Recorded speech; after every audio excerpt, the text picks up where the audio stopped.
So in Hebrews 2:14, since therefore the children share in flesh and blood, he himself likewise partook of the same things.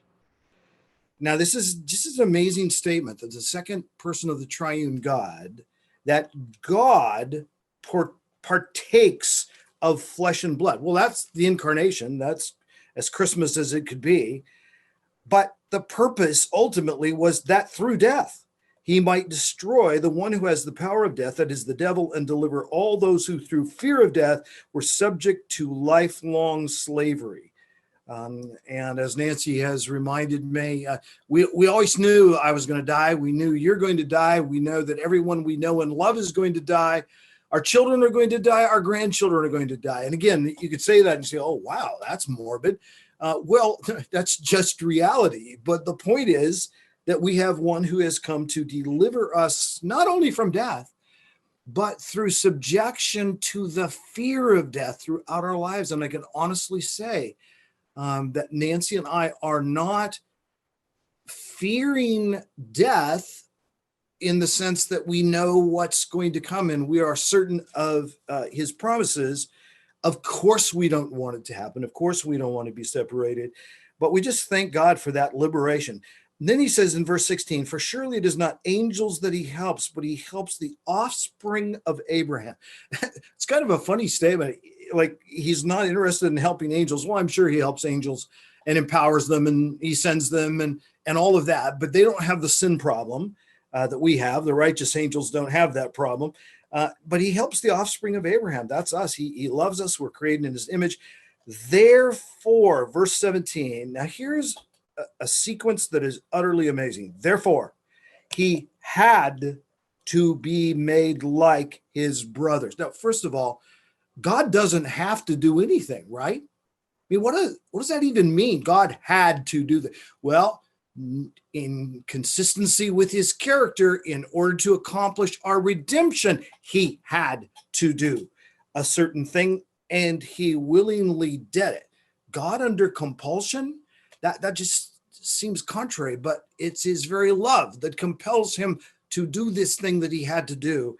The incarnation, he had to be made like his brothers in every respect so that he might become a merciful and faithful high priest. Well, wait a minute.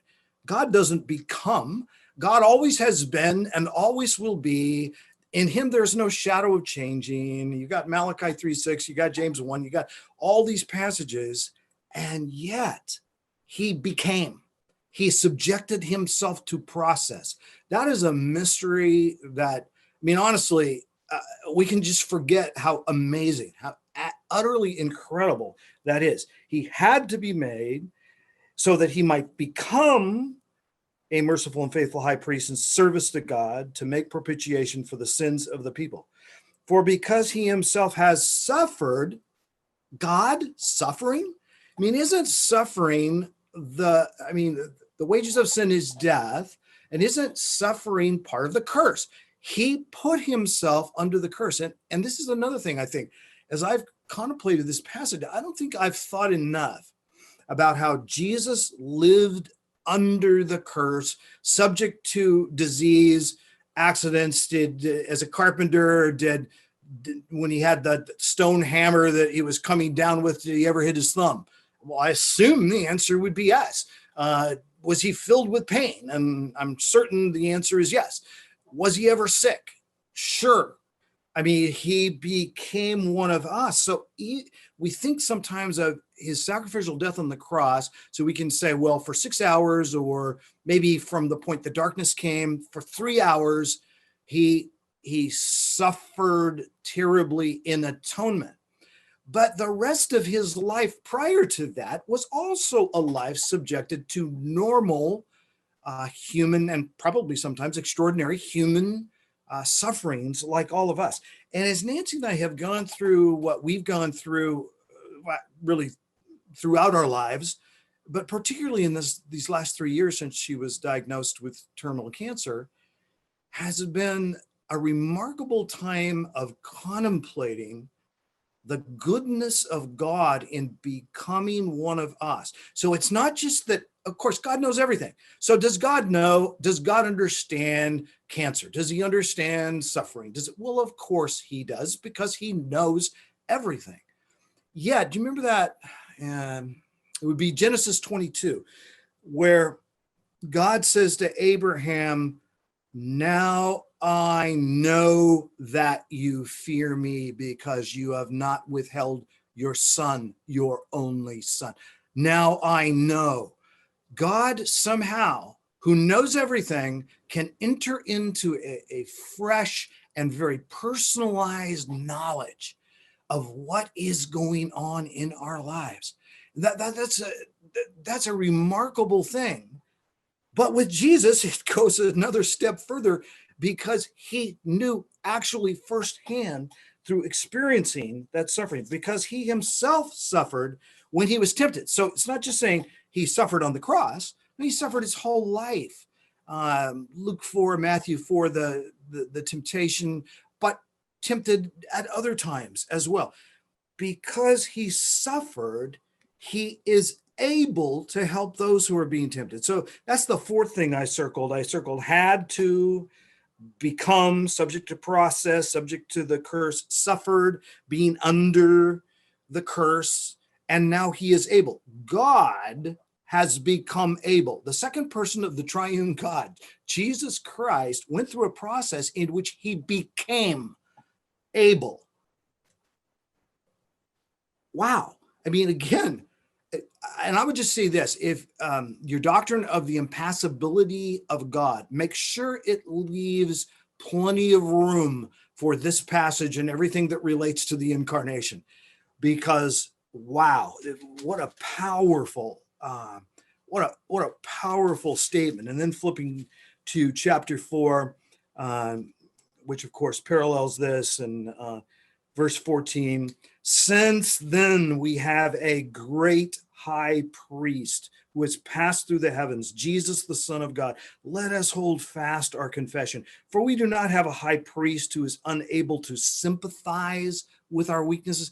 He sympathizes with our weaknesses because, other than the commission of sin itself, he became subject to all of our weaknesses, the frailties of the flesh, the exhaustion, the weariness, and also just the sadness and other emotional aspects. Of course, we do know from many Old Testament passages and New Testament that God does have emotions, so that's not surprising. But to experiencing them in the human context, to weep at the death of Lazarus, though he knows he's going to raise him, because he's empathizing and sympathizing with Mary and Martha.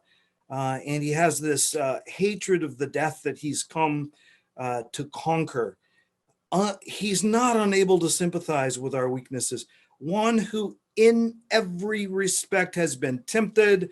Of course, we know that can be translated tested, but it applies to both. Tempted as we are, yet without sin. Let us then with confidence draw near to the throne of grace, that we may receive mercy and find grace to help us in the time of need. And by the way, my eye just goes right over there to chapter 5, where it says in verse 7, in the days of his flesh, Jesus offered up prayers and supplications with loud cries and tears. Wow, how much did he become like us? He knows what it is to have loud cries and tears. To him who was able to save him from death, and he praises the Lord, take this cup from me, but if it be your will, and he submitted to the will of God. So you could say, did God not answer the prayer of Jesus, his son? Well, he didn't answer the prayer to take the cup away. He did answer the prayer, your will be done. And that's where we find ourselves. This will not be measured in whether God completely heals Nancy or not, though that's still our prayer, our hope, and in some ways, even somewhat of an expectation, but not a presumption at all, because it's up to him. And we know the Son of God knows what it's like to ask for a cup of suffering to be taken away and not have it taken away, but submitting himself to a will of God that is greater, that accomplishes an eternal purpose.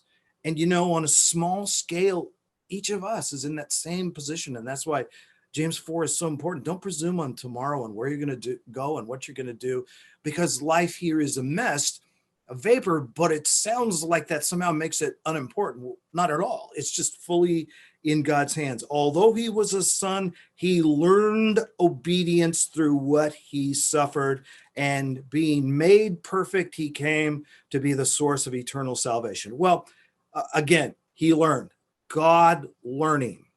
Wow. And you've got the passage in Luke and another passage where it's he grew in wisdom and stature before God, and subjected to process, subjected to life under the curse, even being sinless. He had to do something in order to redeem us. He has become subject to process, become like us. This is a God we can fully